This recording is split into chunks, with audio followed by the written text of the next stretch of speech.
Okay, good morning, everybody. Welcome back to Council Chambers for our first meeting of the year. We have,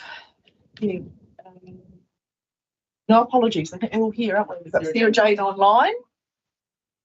Otherwise, we are all present and accounted for. And any notification of any additional business? I think I've heard of any. It's all good. Any declarations of interest? Expecting any today with the agenda items? To the confirmation of the minutes of December 11th, please. James. So,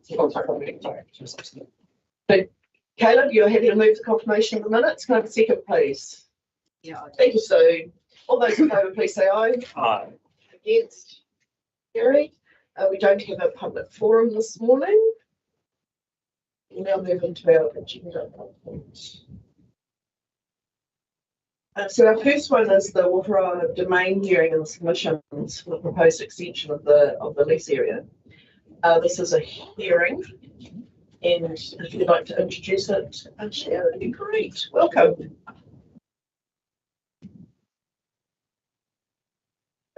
Good morning.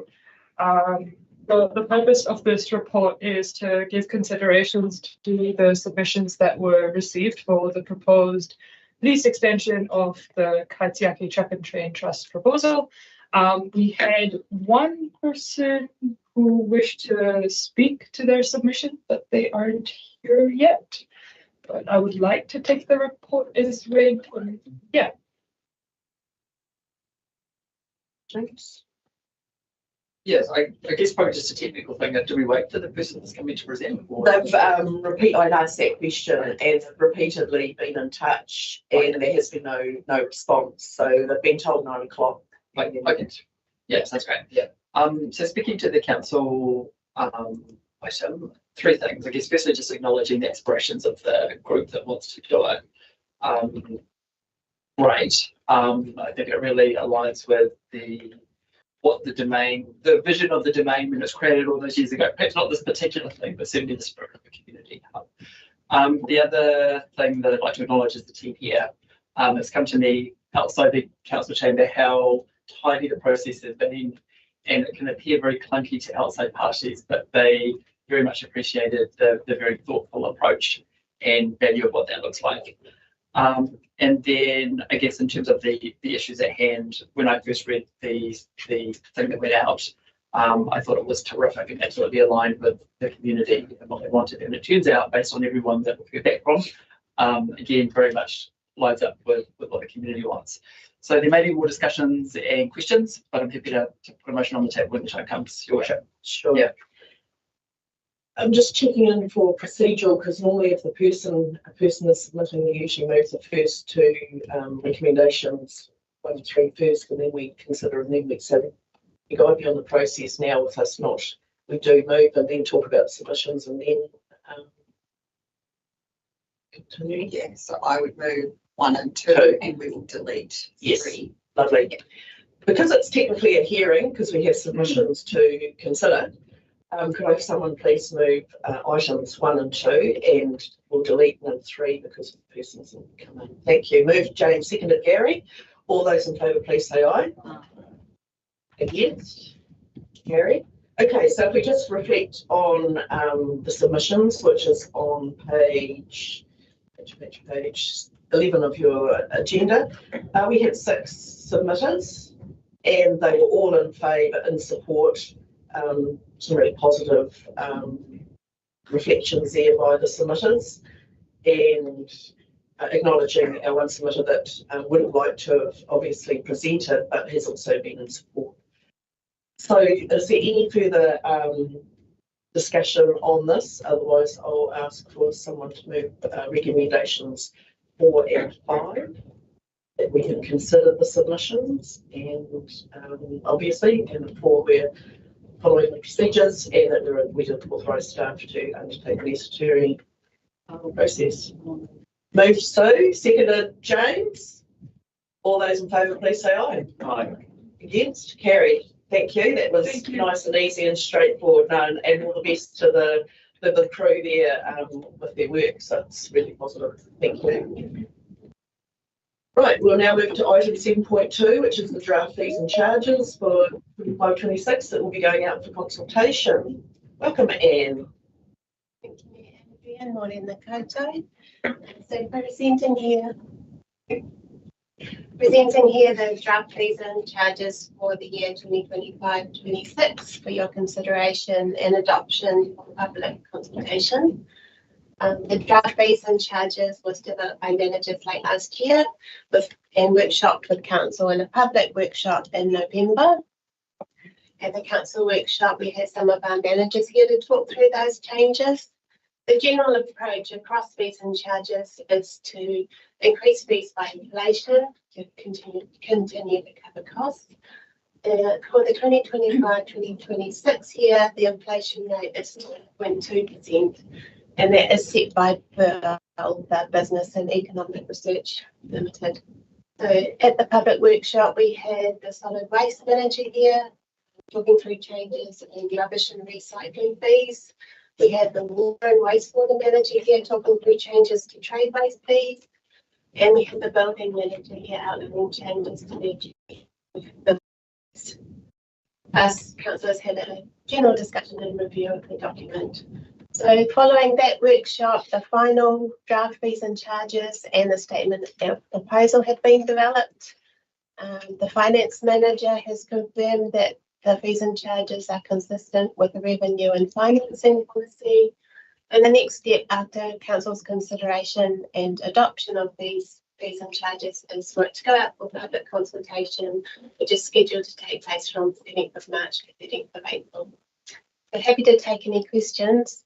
I did have one small requested change from the facilities manager, which was to remove the $3 charge for the inflatable toys. I'm hoping to encourage children to the pools because it is a point of difference that we have. Excellent. Thank you, Anne. Thank you for that summary. It really did reflect on casting our minds back to a couple of months ago, which for many of us it seems a long time ago. And thank you for confirming the inflation rate. That's right. Peter. Then to clarify on page 19, the rate that are there for rubbish. My understanding is the increases will be, say for the first one, 33 to 35.50. That's the actual increase, not the cost per child. Yeah, it's pretty. Oh, yes, to what it pays for. Well, yeah, I mean, I don't know if the wording's the best in this report for that, but actually. So you're talking about the increase in the per tonnage rate for refuse? Is it increased to per tonnage rate from 33 to 35.50 per tonne cost recovery? That's the actual increase going on top of what's already there, isn't it? So it's a $2 increase. Oh, I see. Okay, all right. It is the amount that you pay. It's the first column of figures as the current charge, and the second column of figures is the proposed new charge series that would be $2.50. Yeah. I understand that. For 3.2%. Yeah. Yeah, okay. Thank you. Perfect. Good question. Any further discussion? Just a comment to you about option 3. Yeah, I'm sorry. To many, that option 3.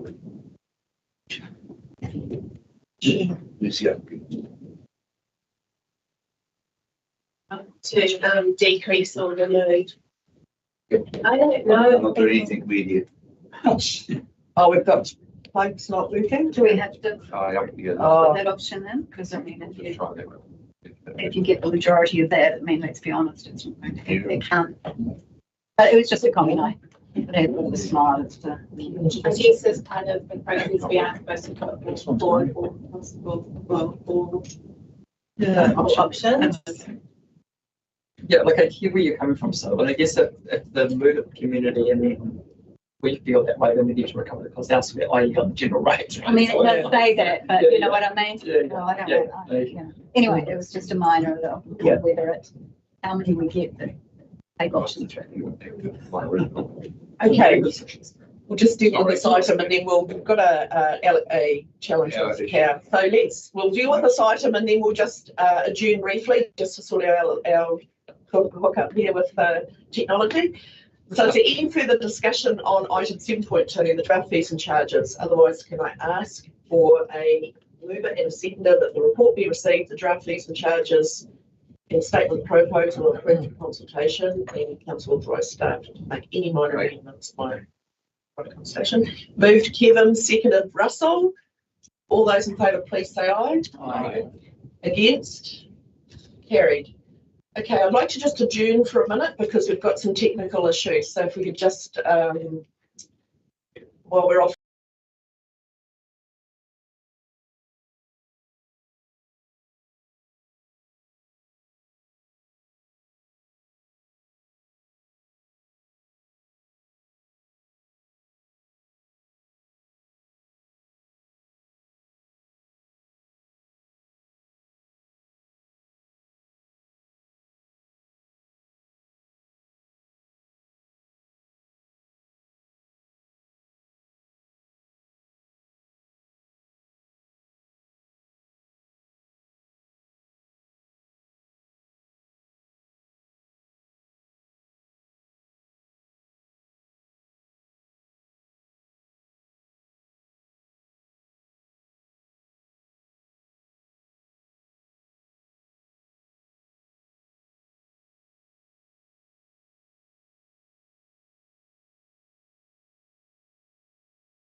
Okay, radio. If we can just head back into on air. Switch that light on. Thank you for that, everybody. Sorry, we had a minor electricity issue and we plugged in and now functioning. So welcome back.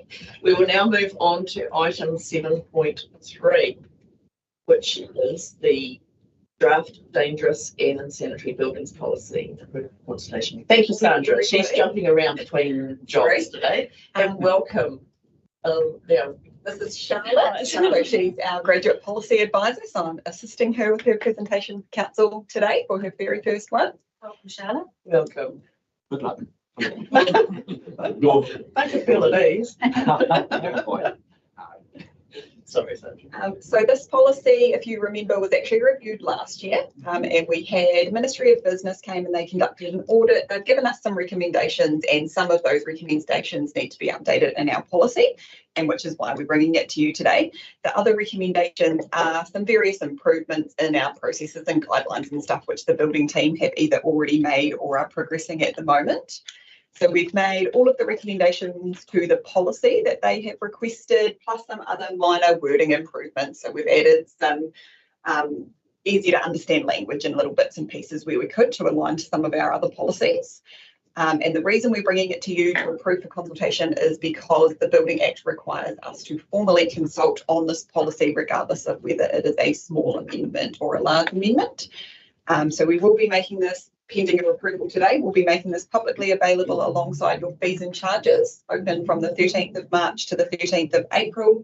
Given the relatively minor changes, we will just be meeting our legislative requirements in terms of consultation, allowing consultation from the wider public, but also some targeted groups such as builders that may be impacted. And happy to take questions. Any questions from anybody? No. It's yeah, and dangerous to me. And I guess that, that's part of the reviewing of it. And it's a shame that we did it last year and now you turn around and consult again. It's a bit of a double up, but at least we are consulting on multiple other policies at this point. So it just fits in with a suite of them. Right. So if there's no further discussion, could I have someone move the recommendations, please? I'm happy to move that, Your Worship. Thank you, Caleb. Second, James Sainsbury. So that the report be received, the policy be approved for consultation, and the proposed statement proposed for the building policy be approved, and council authorize staff to make any minor amendments. I would imagine that quite a few of the minor amendments are already done and not expecting any. Right, I'll put the motion. All those in favour, please say aye. Aye. Against? Carried. Thank you.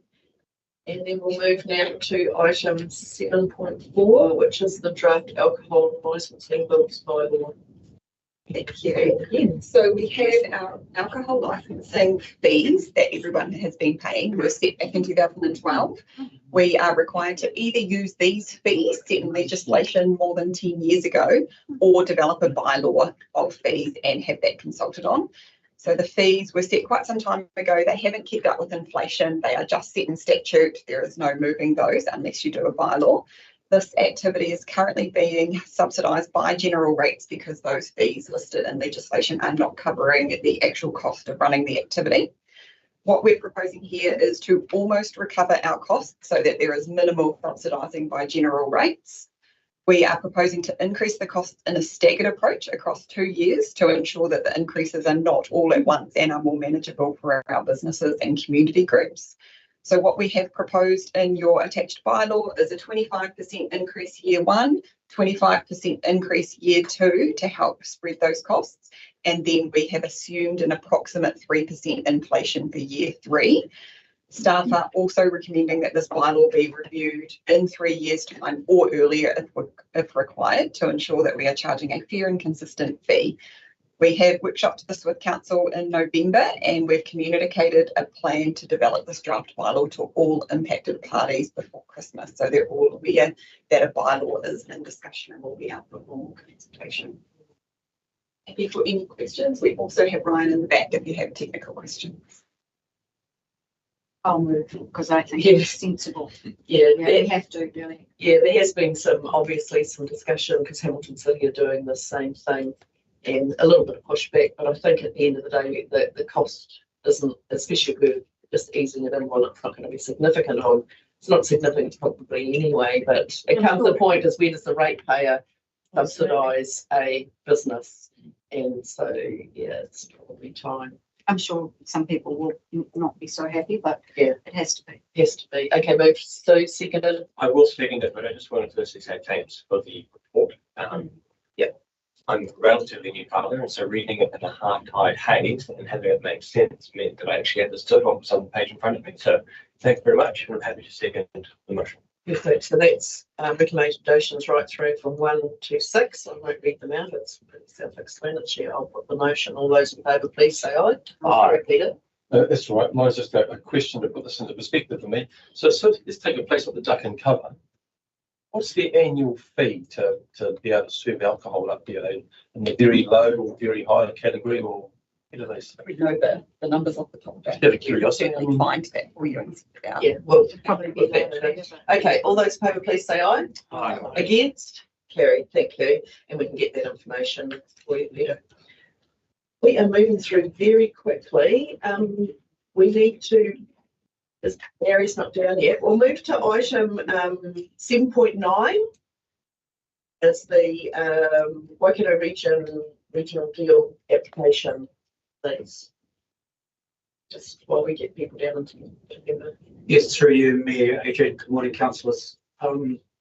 So the mayoral forum, the government announced the regional deals program, which gives local authorities access to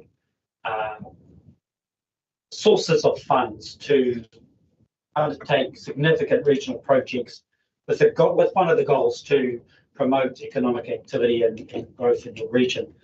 The mayoral forum, I think it might have been August, was it? November, No. we made the decision. In November, made a decision for the chief executives to put together a application from the Waikato for the regional deals, and the CEs, the Chief Executive, commissioned a working party comprising of representatives from the Regional Council, Chief Executives on behalf of all Chief Executives, and pre-Christmas they lodged interest in with the government in terms of a regional deal, and that was, I think, positively received. And in the interim, they've been working on final application, which has to be submitted by the 28th of February.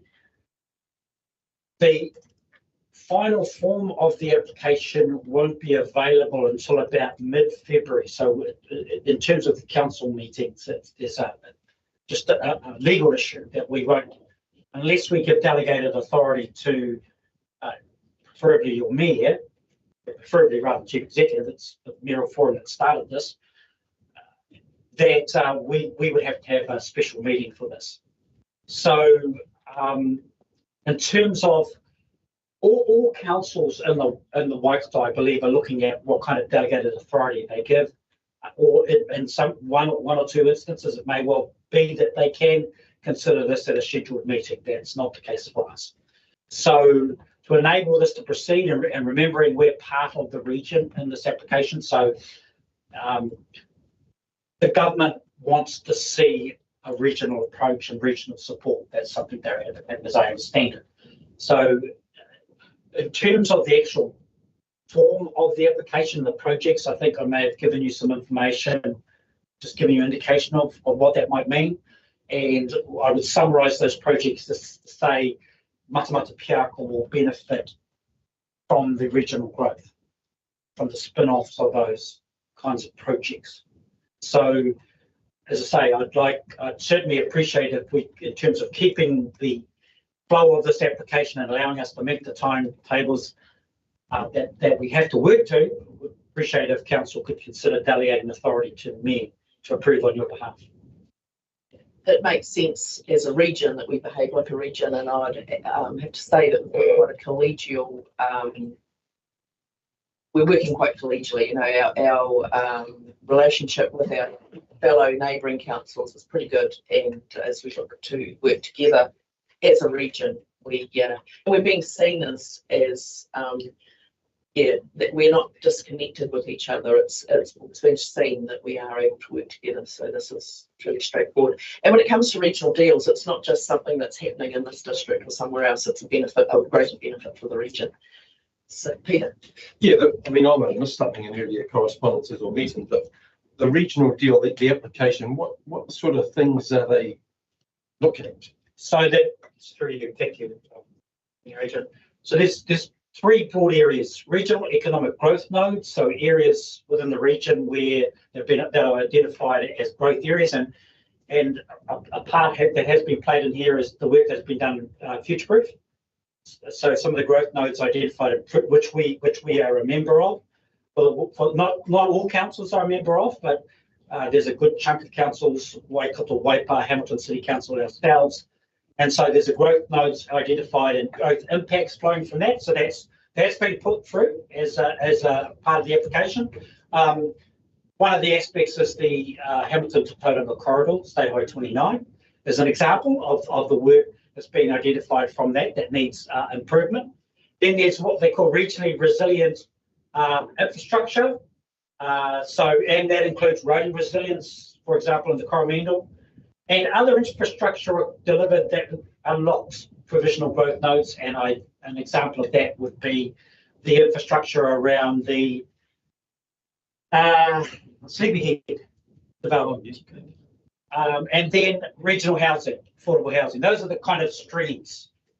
Probably the one that most directly impacts on us is State Highway 29, which of course we're very much in favour. But any aspect of those developments will have some spin-off to us. If it's easier for people to connect in our region, it has a spin-off to our district. If there are growth nodes or our housing nodes that occur around us, that we're in a position where people have to, in our district, in our region, they often cross our boundaries. So that's a kind of a taste of what the projects are. So will the regional application be one of those or a combination? Oh, it's a whole lot, all of those. All To try and demonstrate that this package will be a catalyst to faster economic growth. Be well through. Kevin. I'm caught between a rock and a hard place here. Efficiency versus involvement, and hence option 1 and 2 being completely different. Given option 1 delegates the authority to the mayor, where we don't actually even know what's going on. In the worst case scenario, is that what just giving? Well, it's giving all the authority to one person without us having any. Is it likely to happen that way, or are we likely to have been given information beforehand, and it would just be advantageous for the mayor to be able to make a decision based on what we do in a workshop? Or It's not something that we would necessarily workshop because it's a regional deal, so it's not actually our. So is it something It's an that might application. go out in Teams or something, and the information's there for us to read? If we have any questions, we can. Look, I can double check. I think I've sent some information on this, so what's captured in this, but I can double check that. Look, the way I look at this, because I came into this in January, obviously. Number one, there's no way Matamata-Piako district has got a project that is ready to be fed into this application that will qualify on a regional basis. So number two, and I should have mentioned this at the outset, this working party, which comprises David Spears was one of our representatives, Chief Executive of Hauraki District, but driven by the Waikato region, and Paul Ott worked from the group. There is absolutely no way we could have done this work other than for what they've done. So the way I look at it, it's this or nothing, basically, for our region. The option, same option. It's theoretically possible, but two is like not even a real issue. Correct. Really, I just no. protect Mayor Adrian as well. It puts her into potentially into an invidious situation of having to make a decision without actually having the support of the council. And as long as we are all aware of that, and she is okay with it, and we're okay with it, then option one makes more sense. So, Is there death-defying decisions to be made on the day? No, No, it's a that's what I mean. submission. Yes, It's yes, an application. That's what I mean. We It's aren't not- guaranteed to get it. There's no death-defying decisions that you have to make on our behalf of We're just signing an application. Absolutely. Yeah. We discussed this last week. Yeah, it's not great. Yes, and to be fair, I think every council would have preferred that they could go through their normal process. And so that you all saw all details and see the final one. I'm pretty confident that the final one that goes through, from the discussions I've heard, the information I've sent out is the critical aspects of that. So what you've got, that's the main part of it. But every council, it's a fair point. It's the government. Sorry, great opportunity. The timetable means that we have to deal with it in a particular way. So it's a fair point. Yeah, absolutely. Yeah, and I guess the reality is a lot of projects are sitting in council's books that are part of that fit part of this regional deal philosophy. They're not starting from scratch. These are things that are sitting like Highway 29 that the government are considering. That's what we are. We may have already been looking at from the outside anyway, so we're kind of aware of what's going on. Anything to speed anything up anyway, it's a great thing. Yeah, and of course the thing is too is that with the regional focus with Highway 29, it also brings in the Bay of Plenty with Tauranga and the smart grid. So like there is a crossover there that their application will probably also be considering 29 as well, because 29 goes through into the bay. It doesn't stop at the top of the kaimai. So there's all that bigger picture stuff behind it. Happy to move the motions once. Yeah, Caleb turned his light on. Kevin will move, so you're happy to second, are you, Caleb? I am happy to second, and I take Kevin, Councillor Tappan's point. But I have confidence in our mayor, so I'm happy to second the motion. Thank you. Put the motion, all those in favour, please say aye. Aye. Yeah. Very good. Right, we have now We've got Carolyn in the room. Perhaps Carolyn will move to item 7.7. We are jumping ahead. You see briefly. So we'll do item 7.7. Plan change 61. Thank you, Carolyn. Good morning. Thank you. Welcome back.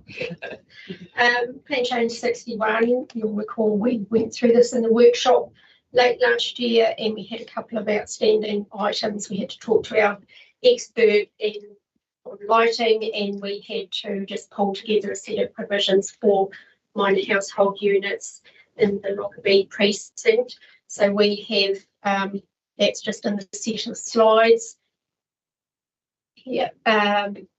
And we're obviously then, if we're happy with that, we're then seeking the council resolution to approve and change 61 material as it's been presented, which will then enable us to give the material to EB for their statutory review. So the minor household units are fairly similar to the minor household units in the other zones. And the difference here is that they will be restricted discretionary. We are calling them attached because that's what's been sought, and we are adding in the water conservation measures that the buildings in Lockerbie already have. Those sites are able to hold duplexes, so we think that with the minor household unit attached to the dwelling, you're having the same effects in terms of what had been there or what would have been there already. For our lighting provisions, trying to follow best practice and what other councils in the surrounding areas have done. So this is in relation to the sport and active recreation zone. So this is a rule for properties immediately adjacent, and we're not wanting to see more than 2 lux to be measured on those properties, obviously when the lighting is on at night. Just a sort of simple division. So that would be for any new development. So just thinking of some of our sports fields with flood lighting, are they caught under that with neighbouring properties? Like it's an existing situation. Is this just going forward that if there were lights to be replaced, then that this would be the guiding, like, because I'm not sure what the lux are on some of our sports fields that have got houses located nearby. Is there any consideration of that? So I would think it would be if they change their lights. Yes. Yeah. Because it's existing, if it's already existing, we can't change the rule. Yeah. And certainly we heard about interest in redevelopment of these sites. So, but that's not now. Yeah, just wanted to, because the last thing we want to have is an unintended consequence of sports fields that are floodlit and suddenly 2 luxes not where they're set. Yeah, no, that's cool. Thank you. Any other? Bruce explained to me what 2 lux is. 2 luxes. But perhaps some more professional explanation might be better. Is that it's not bright, not? Oh no. So that it's not much. Yeah. It is not much. It's kind of similar to what you said actually. It is, but I think office lighting is set at about 500 lux, isn't it? Oh no, I wouldn't. Industrial type lighting is in the hundreds. So this is. It is the sports facilities that concern me, because I know there's different heights in LED lighting. But anyway, Nathan, if you can speak to it, maybe you know some more. I know it's quite technical, but I thought, we'd ask the question because the last thing we want to do is create an unintended consequence. A full moon is about 1 lux. The light from a full moon is about 1 lux, so it's just slightly brighter than that. Yeah. So it should be okay. Almost green. Thank you for that reassurance. So I guess the new lux measurement is in response to the sport and active recreation zone. So we're now allowing flood lighting as permitted activity in poles up to 20 metres high. So it's in response to that. Thank you. Yeah. So anything that's gone on before, as long as it's been legally established, then it has existing use rights and can continue in the same manner that it has. Yeah, So- so that's great. Thanks for that reassurance. I just, thanks, Dave. So my question is, I'm thinking of like the netball courts at Campbell Park and Lawrenceville, where they've got a whole lot of houses that border on those fence lines. So if they were to upgrade their lighting in the future, those houses that are there would have to potentially reduce the lighting output on the other side of those fences to lux, or would they carry on so long as they're no brighter than what's there now? No, they would be subject to the new standards. So they have to change it. Yeah. Either they will get resource consent. Yeah. So I guess you have, in getting resource consent, you have an existing environment. So I guess you would use that as a basis for any resource consent application. I think too, with the technology around the lights that have been put in previous and lights now, I know they're quite directed at where the light needs to be and the spillover, because it's all about spillover at the end of the day, isn't it? So, And that's certainly what the lighting expert was reinforcing. The technology is very different. no, that's great. Thank you. No, I just felt it was good to flesh out that and understand that a little bit further. So that's great. Thanks for that clarification. So is there any other questions? Any questions about EC 61? I think too with iwi and I know in the Mana Forum we were obviously talking about the Māori chapter, so that's all part of that consultation, which is all in hand and going quite smoothly. Yeah, perfect. That's great. Okay, would someone like to put the motion, please? Be received and 61 be approved, the draft content be approved, and go ahead for to our EM authorities review. Move James, seconded Jane. James Sainsbury, that is. All those in favour, please say aye. Aye. Against? Carried. Yeah, Carolyn might as well stay there. Sorry, Barry, we're chopping and changing around, and they're up at the desk, so we'll carry on with now item 7.8, which is the Hauraki Golf agenda item. So, obviously, Matamata-Piako attends the Hauraki Golf Forum and Councillor Sainsbury attends on our behalf. Late last year, they had an agenda item where they proposed what they call an advocacy stance in relation to the Hauraki Golf Marine Protection Bill. And it transpires, looking at our delegation manual, that Councillor Sainsbury will need council approval to go forward and make a comment on the advocacy stance in relation to this bill. So it's really coming to the council for that approval. And the concern of the forum is that the bill in the version that they were comfortable with had what they consider to be a reasonably big change by the time it came to, by the time it was let out of the select committee, which was to allow fishing into protected areas, which hadn't been there previously. So our officers are recommending that we support the advocacy stance to allow Councillor Sainsbury to participate. Happy to give James everything he needs. Well, we need to, yeah, but I guess the point is that James needs direction from us.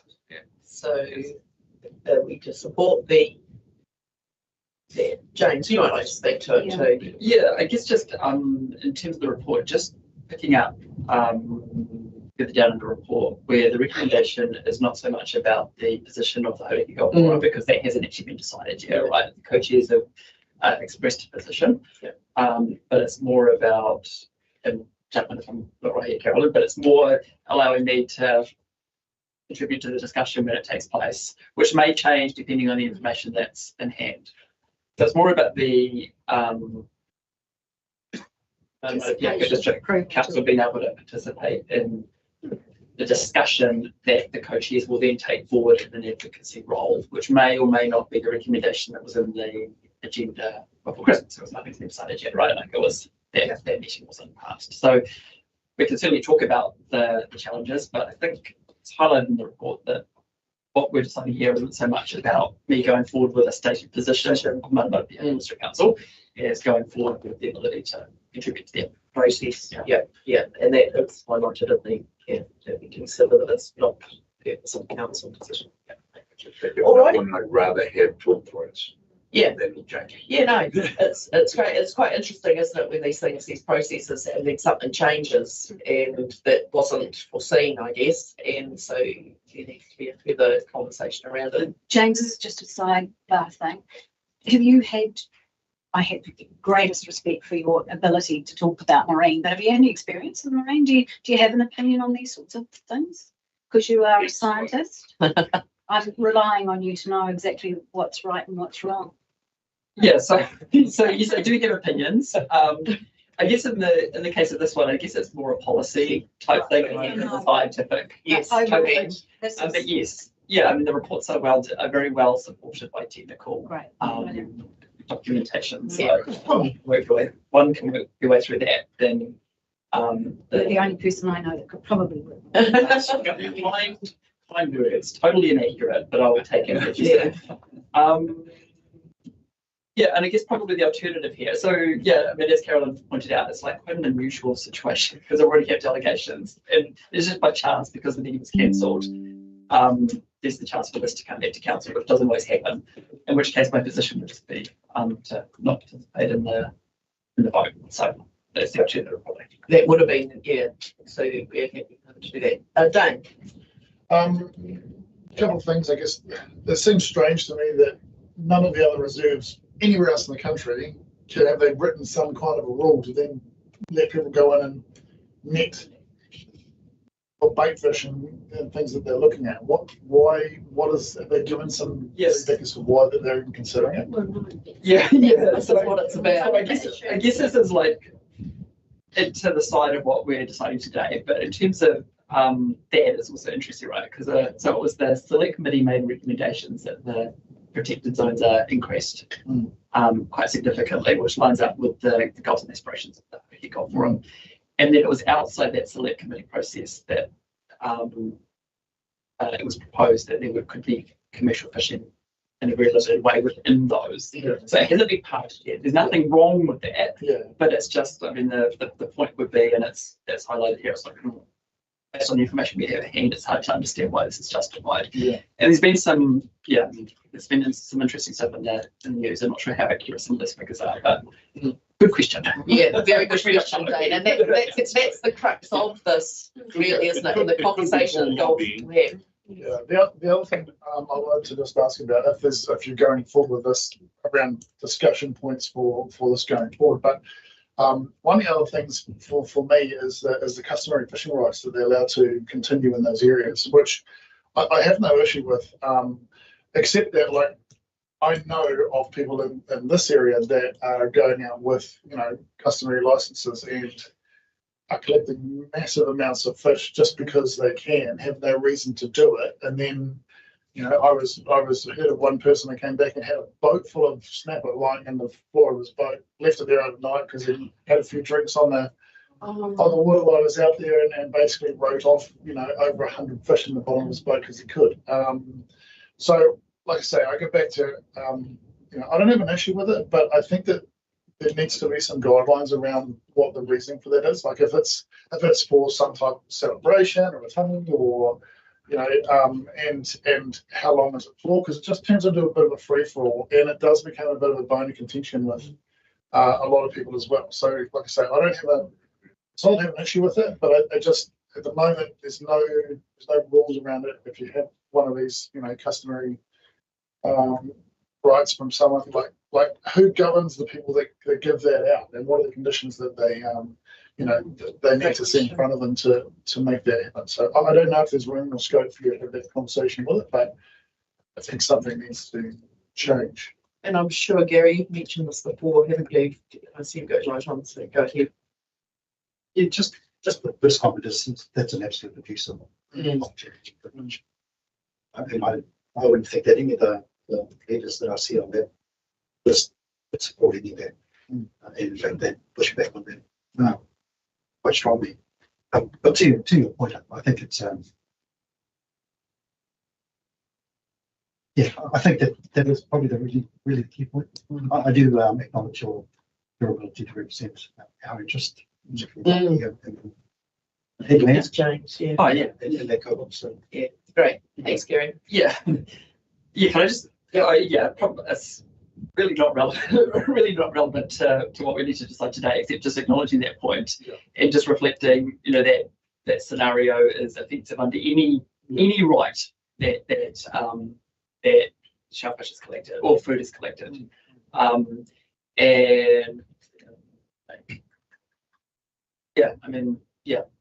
in terms of customary rights, it could be on the scope of us, and the scope of the Hauraki Golf Forum, except just a general observation that, humans are only regulated when they can't regulate themselves. It's a general observation. So I don't know where that discussion takes place. I guess there is an opportunity though to voice that, because it will be something that a few spoil it for the many. It's like many things, isn't it? Everywhere. It's the few that spoil it for the majority. So yeah, thanks for that. And I do know firsthand how difficult it can be to actually get an opportunity to fish on a couple of these events. So. Yeah, great. Thanks, Gary. Caleb. That's because you were following the rule here. Yeah, Caleb. While I don't personally agree with the recommendation that HDF has sent to us, I am happy to endorse Dr. James Sainsbury to speak on our behalf. And in that mind, I would move that the report be received on number 1 and number 2, that council supports the recommendation on page 48 of the attachment in the agenda, and directs this representative, Dr. Councillor James Sainsbury, to convey this to the Hauraki Golf Forum. Audience, let keep not get too big. Let's be clear, it's PhD, not MPhil. Great clarification. Okay, moved. Caleb, do I have a second? No, you're not rewording them. No, it's not rewording the recommendation. No. Seconded. Thanks, Dane. All those in favour, please say aye. Aye. Against. Carried. We should have a little bit of a conversation around it anyway. It helps build our understanding further, I think, in the work and our part that we play in the Hauraki Golf Forum going forward.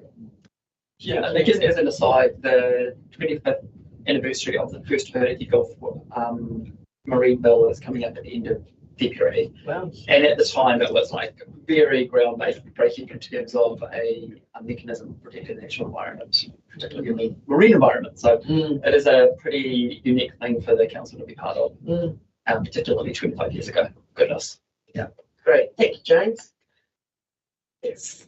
Yeah, we'll move on to Barry and go back to item 7.6 and the 2 new openings in the residential subdivision in North.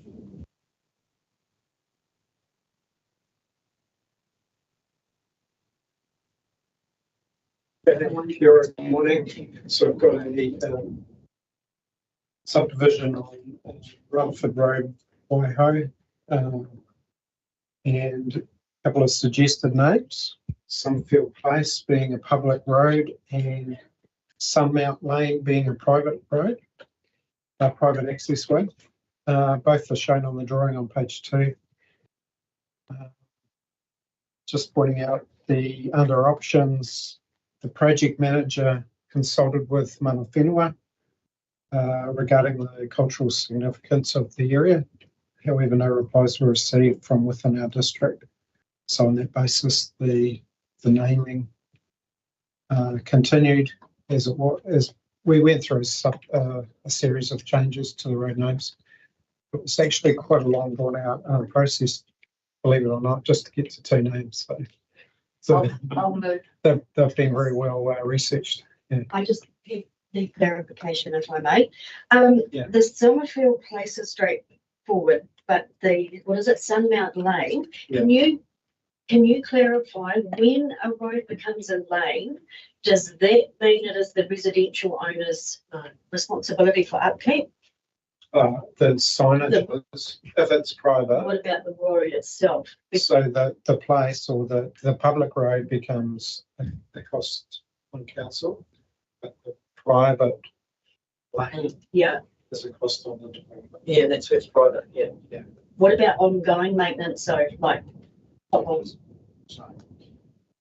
I don't go into that as part of this work. This really looks at just the naming, as in the blade, the road blade. So we don't go into the condition of it, but generally it would, I think. Yeah, I would agree. Just Sharon, when I was living down Riverview Lane, there's about 12 of us down there. It was our responsibility. Yeah. Once it's private, it's private. Yeah. Yeah, but in terms of the road naming, it's really about the actual signage. Yeah, because it's important for for that continuity of and that we don't have a couple of names to avoid confusion. It's like towns with the same street name. Yeah, and just noting that mana whanua were consulted as so To make the point that I've seen in West Auckland where I grew up, there was West Coast Road, and then immediately off West Coast Road was West Coast Lane, and then off West Coast Lane was West Coast Close. Oh, Yeah. But both the lane and the close were private and were not required to be maintained by Auckland Council. They'd be maintained by the residents living on the lane and then the adjoining close.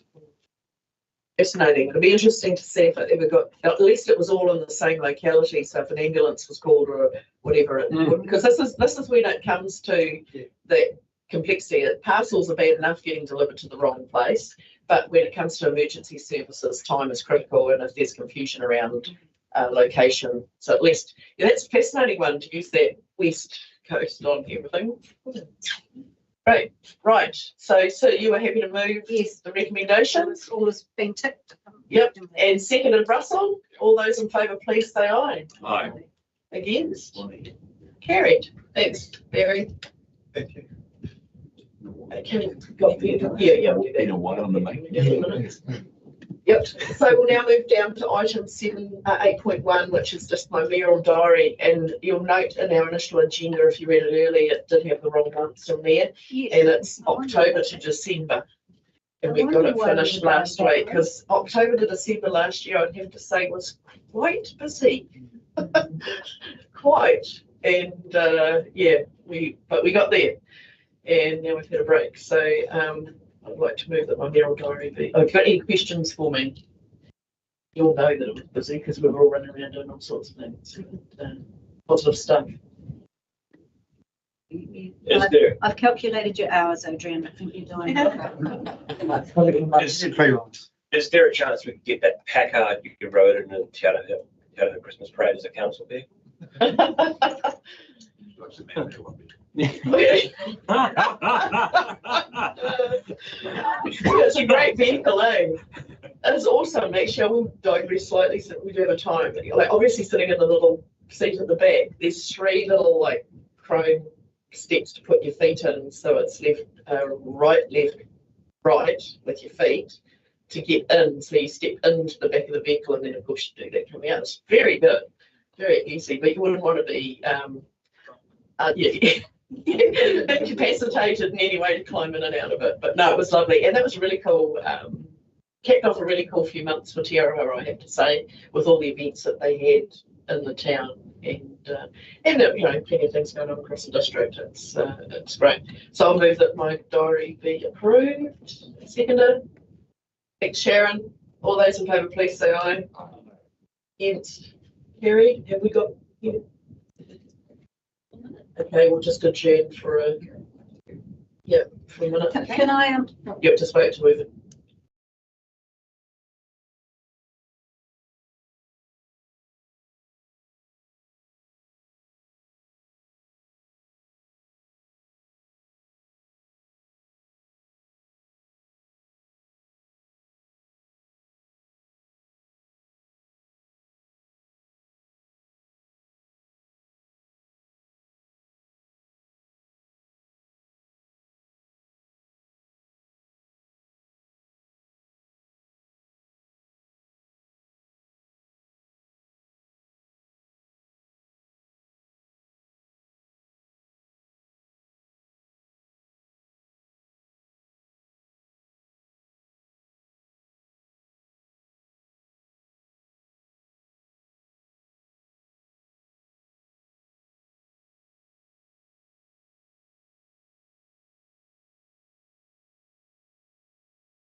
Thank you. Okay. Welcome back, everybody. Just with our adjournment, we just had a bit of time up our sleeve. So we're now back online, and we have now got item 7.5. And it was very remiss of me, actually, before I go into this item, was actually acknowledging this is Manai's official first meeting as CEO. Yeah. You know, we're just so used to Manai being there when Don's away that it was just business as usual. And I thought, oh, as I was partway through, I was thinking, oh goodness, I didn't actually reflect that in my opening welcome this morning. So welcome, Manai, and yeah. Thank you very much. I like the low profile approach, to be honest. Yeah, I guess that's probably why maybe part of me instinctively going that way. But anyway, this is your first opportunity, really, with a long service award to Peter Challis for his service to Matamata-Piako, and of course, yeah, you worked with him for a long time too. Absolutely, and I know that we've got some speakers, at least one speaker lined up. Is that right? Ryan first. Ryan first. You want to speak first, Ryan? Come up here or down yeah, there? come on. Oh. Can I come with the important people? Do you consider it important? Of course. I did ask if Judith would be joining him today, and they're busy. She's got a shop at the moment, so I know his wife Judith quite well, and obviously they've been in the community in Matamata for a long time, and it's obviously mixed with a lot of councillors over the years through his connection with Matamata Football Association. But anyway, is Ryan going to lead off, is he? You start, Ryan.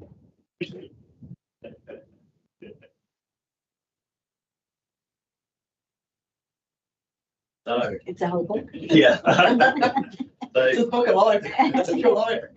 Today we gather to celebrate a remarkable milestone in the career of our esteemed environmental health officer, Peter Challis. 30 years of dedicated service protecting the health and well-being of our community. It's clear that Peter has in-depth knowledge of the Health Act and is an expert in his field. When we meet with his peers at clusters for the other environmental health and food safety officers, it's clear Pete is well respected. All of his many performance reviews have commented on his extensive specialist knowledge in this area. Pete is not just an expert, but a hands-on, practical person, from being up at Hull Road at 5 a.m. in the morning checking for noise pollution, or being instrumental in catching troublesome roosters. I'm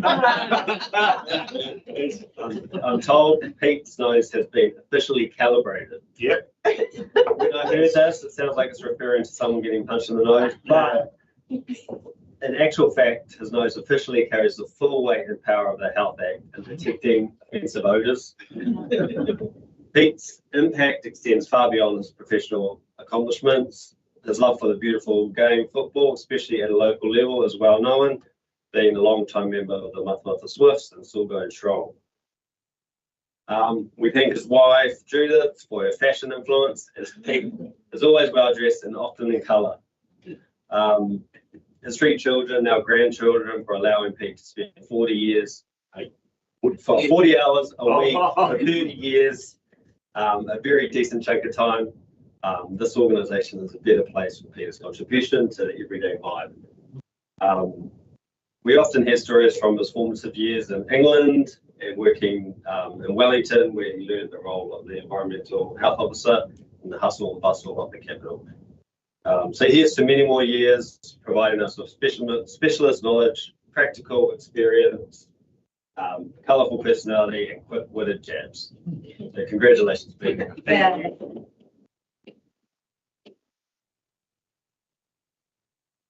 Look, I can just say thank you, Ryan. It was great, because I'm not sure that I can do justice to that. You have done a great job. I'm not sure I can do justice to the 30 years that Peter's done for us. If I were to believe all the stories that I overhear about the football, I think Peter was probably is still a hero on the football field. I'm not sure that there have been too many times where he's been called a hero in this role, but when I reflect on what the essence of his job is, which is to protect public health, and to think about over 30 years, how many times he's walked in the door and he's had to potentially carry, or been looked at with suspicion potentially, or had to present some not so good news. That is a real challenge. That is a real challenge. And the fact that he's still here today and he still has the same passion is a tribute to the man. But he is a hero for us in our community. I can't imagine what it would be like to have without having Peter around. So to you, Pete, I think thank you very much for everything you've done.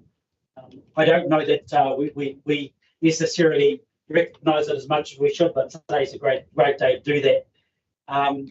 And just another indicator that I think of the way that Peter does the role. Given all of the sites you visit, and all the people you see in a year, and all the issues that you deal with, I mean, we just don't get negative. We really don't get much negative feedback at all. You're one of those people who, as I say, the quiet achievers and one of our heroes. And so, on behalf of the council and staff, I'd just like to pass this on to you. Thank you. And congratulate you. Okay.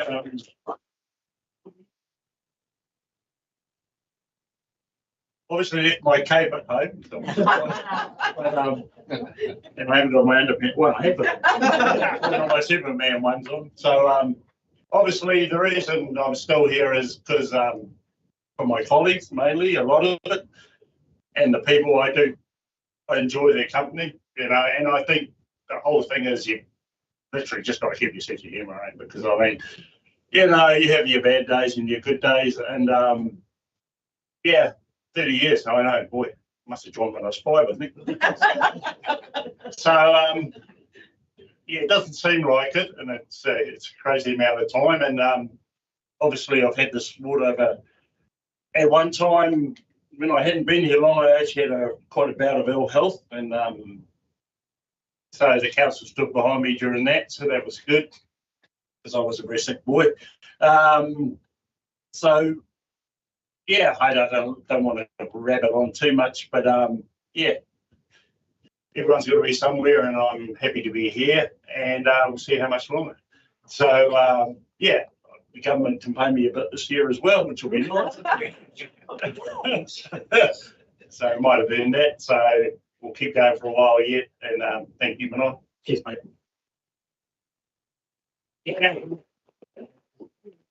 Thank you very much. A photo. Yeah, we'll get a photo in a minute. Does anybody else want to share anything from the broader team? I think Ryan summed it up quite nicely. Well, with that, if I could go to the recommendation, please, councillors, it is to, if we could someone move the information be received. Thanks. Moved, James Sainsbury, seconded, Kevin Tappan. All those in favour, please say aye. Aye. Against, carried. And with that, we have actually concluded our business at a rate of knock this morning. So I will now declare the meeting closed. Thank you, everyone.